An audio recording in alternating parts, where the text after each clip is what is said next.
రాజు దశరథ మహారాజు. ఆయనకు ముగ్గురు భార్యలు. ఈ ఇలలో మెరిసిన శ్రీరామచంద్రుడు.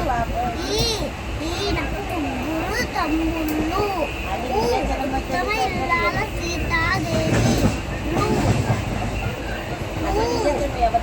ఊర్మిళ లక్ష్మణుడు భార్య, సీతకు చెల్లెలు. ఋషులు వశిష్ఠ విఘ్నేశ్వరు గురువులు. ఏదేరు తండ్రి మాట జబదాటలేదు. ఐకమత్యంతో వారిని మైత్రి చేశారు.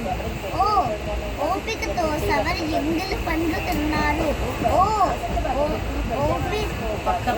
ఒక్కబాడంతో వారిని సంహరించారు. ఔదార్యంతో ఖగయ్యకు శాప విమోచనం చేశారు. అందరితో కలిసి వానరి మైత్రి చేశారు.